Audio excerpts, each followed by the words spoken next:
The Punjab talks channel वेख रहे सारे दर्शकों को मेरे वालों सत श्री अकाल। अज एक धार्मिक विषय ले रहे हैं। वो है कि जिवें सिख धर्म विच कीर्तन की प्रधानता है, कीर्तन गायन करन ते कीर्तन सुनने नूं बहुत वड्डी महत्ता गुरु साहिबान ने दिती है कि ये फरमाया कि कल युग में कीर्तन प्रधाना, गुरमुख जपिए लाए ध्याना, आप तरे सगले कुल तारे है दरगाह पथ स्यों जाएगा। कीर्तन निर्मोल हीरा, आनंद गुणी गहीरा, गुरबाणी अनहद पूंजी, संतन हथ राखी कुंजी। जी कुंजी है कीर्तन निर्मोल हीरा है, ऐसा हीरा जिहदा कोई मुल ही नहीं, अमोल हीरा। तो ये कुंजी जिहड़ी आ वो संतां दे कोल है, जानी संत जिहड़ा संत का मतलब है जिहड़ा रब दे नाल जुड़िया होया, जुड़ी हुई आत्मा है, उन्हां दे कोल। तो जिथे कीर्तन की महत्ता है, कीर्तन के संबंध में बहुत सारिया किताबां लिखिया जा चुकियां, बहुत सारे सैमीनार होंदे रहिंदे आ, बहुत सारे लैक्चर होंदे रहिंदे आ। पर एक होर पक्ष है जिहड़ा थोड़ा जिहा अणगौलिया है, वो है सिख धर्म विच गुरबाणी की कथा का प्रचलन, जिहड़ी शब्द की विचार है। सतगुरु नूं सब को वेखदा, जेता सगल संसार, इत्थे मुक्त ना हो जिच्चर शब्द ना करे विचार। जिन्ना चਿਰ शब्द की विचार नहीं करते। हुण गुरबाणी सुनी जाओ, कई शब्द ऐसे ने जिहड़े बड़े समझ आने औखे ने उस व्यक्ति लिए जिहड़ा सधारण बिरती का मालिक है। जिहड़ा गुरबाणी जानदा वो तो समझ सकदा अर्थ उहदे, पर गुरबाणी के अर्थ जिन्ना चਿਰ समझ नहीं आउंदे उन्ना चिर तुसीं उहदे तो लाहा प्राप्त नहीं पूर्ण तौर पर कर सकते। इस करके जिथे कीर्तन की प्रधानता है उत्थे गुरबाणी दे अर्थबोध जिहड़े ने वो भी आने चाहिए ने। गुरबाणी की दसती है, गुरबाणी के उपदेश की ने, उसकी कोई व्याख्या होनी चाहिए है जिन्हों कथा कहते हैं। हुण कथा बारे गुरु साहब ने की कहा, कीर्तन बारे तो मैं दो तीन तुकां तुहानूं दसियां ने, बेअंत तुकां ने कीर्तन की महिमा। इस तरह कथा की सुखमनी साहब आप पढ़ते हैं, सब तो उत्तम हर की कथा, सब तो उत्तम हर की कथा, नाम सुनत दर्द दुख लथा। फिर पारब्रह्म हुआ सहाई, इत्थे कथा का नाम पहला आता है। पारब्रह्म हुआ सहाई, कथा कीर्तन सुखदाई। पारब्रह्म सहाई होया, कथा ते कीर्तन ये सहाई होए, क्योंकि इन्होंने सीधे रस्ते ते पाया, इन्होंने ज्ञान की सोझी बख्शी है, इन्होंने शब्द के अर्थ समझाए ने। सिख धर्म विच कीर्तन तो गुरु नानक देव जी के समय तो ही प्रारंभ हो गया सी। गुरु नानक देव जी को कीर्तन कला के मोढी मन्निया जाता है। भाई मरदाना जी को नाल लैके आप जी ने सारे संसार का रटन किया, पूरे भारत का रटन किया, उदासियां 4 ते अपना प्रचार ते प्रसार जिहड़ा सी वो गुर शब्द के कीर्तन राही सारे संसार के लोगों तक पुजदा किया ते अनेकों व्यक्तियों को सीधे राह पाया, उन्होंने सही अर्थों में मनुख बनाया, सचारे मनुख, धर्मी मनुख, किरती मनुख, अमली जीवन जीने वाले मनुख, अणखी ते योधे बनाया सूरमे। तो उत्थे नाल नाल उन्होंने फिर जदों वो करतारपुर आ जाते हैं तो भाई गुरदास जी लिखते हैं कि उन्होंने उदासियां वाले वस्त्र जिहड़े सी, जिहड़े उदासी का मतलब उन्हों की धार्मिक यात्रा 4 उदासियां कीतियां ना, इन्हों अंग्रेजी कहते हैं रिलीजियस सोजर्नस, धार्मिक यात्रावां। उन्होंने तो बाद जदों करतारपुर साहब आके उन्होंने नगर वसाया, मोड़ी गड्डी, उत्थे खेतीबाड़ी शुरू की, अपने हथीं किरत की।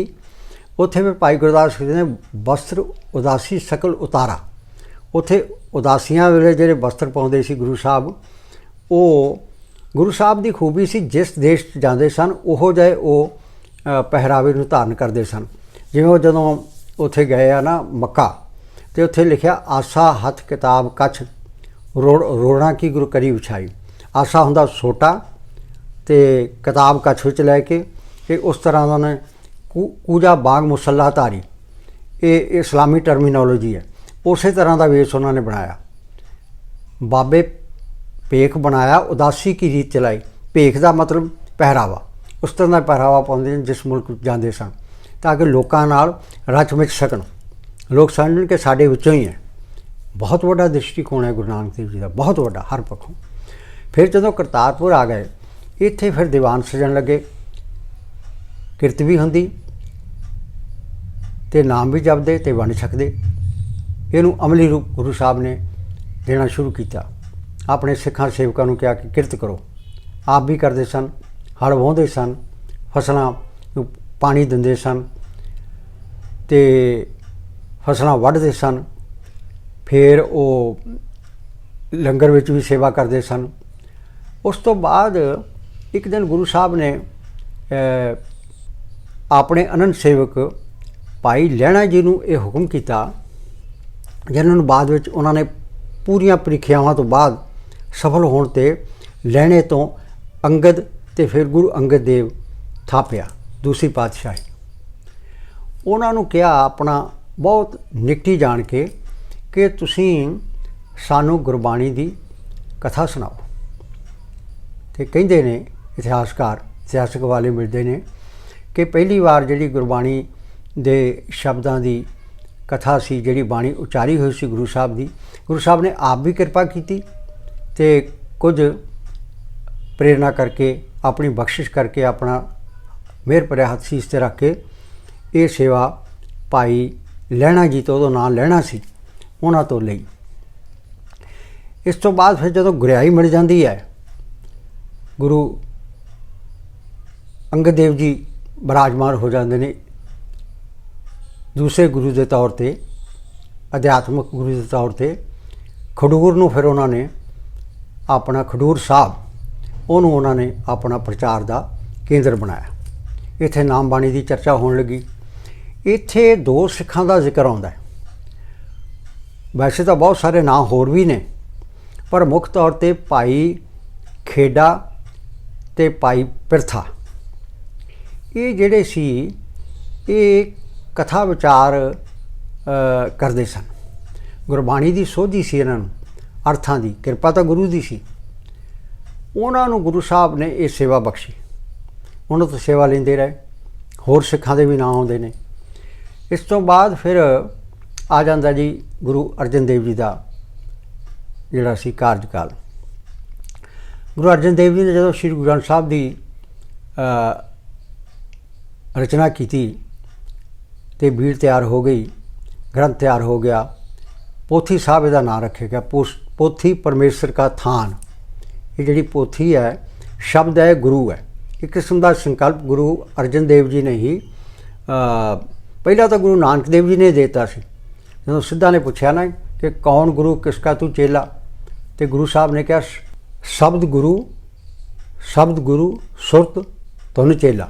शब्द गुरु आ ते सुरत जिहड़ी आ उहदी चेरी है, दासी है। सुरत शब्द के ताबे रहिंदी है, तां ही उहनूं परम पद की प्राप्ति हुंदी है, जां ज्ञान की सोझी हुंदी है, शब्द की प्रधानता। उस वेले जिहनूं हुण दीवान हाल मंजी साहब कहने आ जिथे कथा हुंदी है, ये असल में दो ਵੱਖ-ਵੱਖ स्थान ने। मंजी साहिब अड्ड है ते दीवान हाल अड्ड है।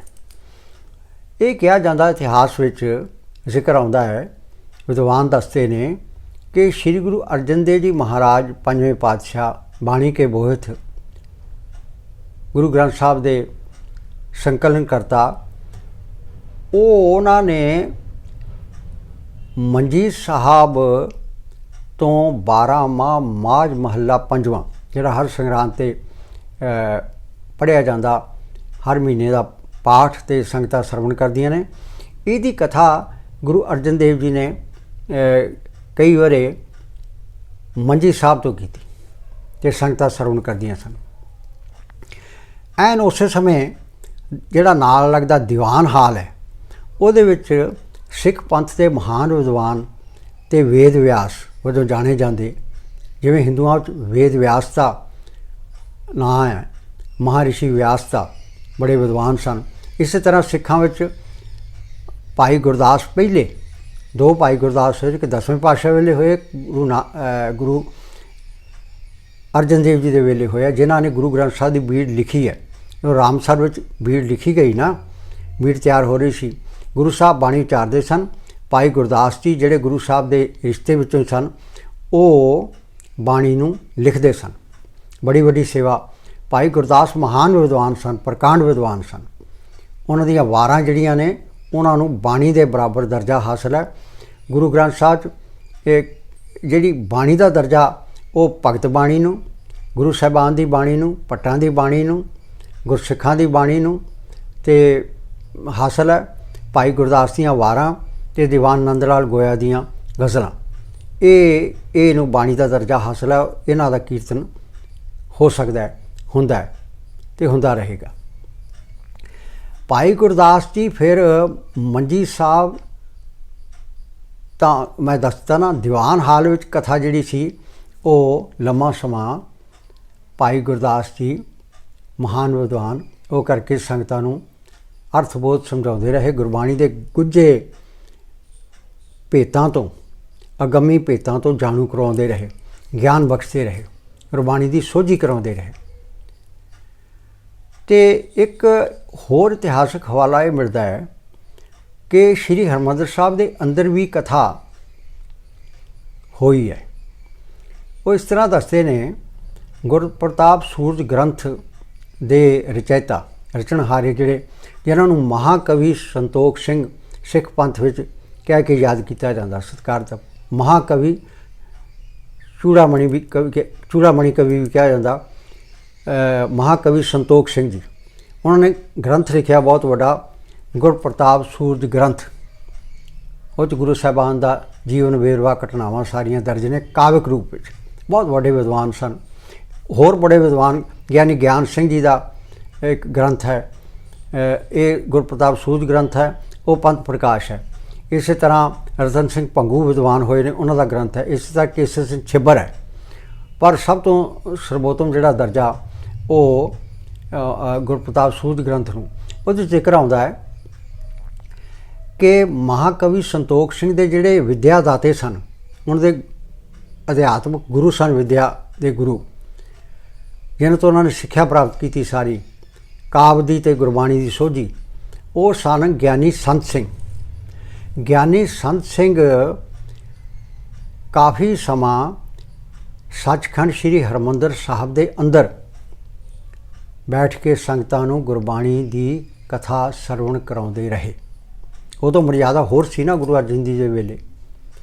ਉਹ ਮਰਜ਼ਾਦਾ ਫਿਰ ਬਾਅਦ ਵਿੱਚ ਨੇਮਬੱਧ ਕਰਕੇ ਜੋ ਸ਼੍ਰੋਮਣੀ ਕਮੇਟੀ ਨੇ ਮਰਜ਼ਾਦਾ, ਉਹਦੇ ਮੁਤਾਬਕ ਹੁਣ ਕਥਾ ਜਿਹੜੀ ਆ ਉਹ 2000 ਕਥਾ ਤਾਂ ਪੁਰਾਤਨ ਸਮੇਂ ਤੋਂ ਚੱਲੀ ਆ ਰਹੀ ਆ, ਪਰ ਜਿਹੜੀ ਕਥਾ ਦਾ ਲਾਈਵ ਪ੍ਰਸਾਰਣ ਸ਼ੁਰੂ ਹੋਇਆ ਇਹ ਸਨ 2011 ਤੋਂ ਸ਼ੁਰੂ ਹੋਇਆ।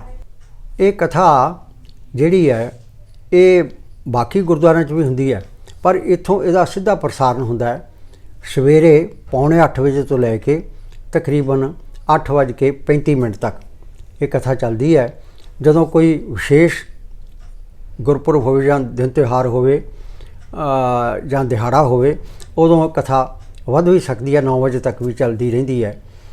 ਵੱਡੇ ਵੱਡੇ ਵਿਦਵਾਨ ਜਿਹੜੇ ਨੇ ਉਹ ਆ ਕੇ ਕਥਾ ਕਰਦੇ ਨੇ, ਸੰਗਤਾਂ ਨੂੰ ਕਥਾ ਸਰਵਣ ਕਰਾਉਂਦੇ। ਕੁੱਲ ਦੁਨੀਆ ਵਿੱਚ ਜਿਹੜੇ ਸਰੀਰਕ ਤੌਰ 'ਤੇ ਇੱਥੇ ਹਾਜ਼ਰ ਨਹੀਂ ਹੋ ਸਕਦੇ, ਘਰਾਂ ਵਿੱਚ ਬੈਠੇ ਨੇ ਜਾਂ ਵੱਖ-ਵੱਖ ਦੇਸ਼ਾਂ ਵਿੱਚ ਬਾਹਰ ਬੈਠੇ ਨੇ, TV ਚੈਨਲਾਂ 'ਤੇ ਉਹ ਕਥਾ ਸੁਣ ਕੇ ਆਨੰਦਿਤ ਹੁੰਦੇ ਨੇ, ਗਿਆਨ ਪ੍ਰਾਪਤ ਕਰਦੇ ਨੇ। ਮੈਂ ਸਮਝਦਾ ਸ਼੍ਰੋਮਣੀ ਕਮੇਟੀ ਦਾ ਬਹੁਤ ਇੱਕ ਨਿਵੇਕਲਾ, ਸ਼ਲਾਘਾਯੋਗ ਅਤੇ ਵਧੀਆ ਉਪਰਾਲਾ ਹੈ ਜਿਹੜਾ ਇਹ ਕਥਾ ਦਾ ਪ੍ਰਸਾਰਣ ਸ਼ੁਰੂ ਕੀਤਾ ਗਿਆ, ਲਾਈਵ ਟੈਲੀਕਾਸਟ। ਕਥਾ ਤਾਂ ਹੁੰਦੀ ਆ ਰਹੀ ਸੀ, ਹੁਣ ਇਹਦੇ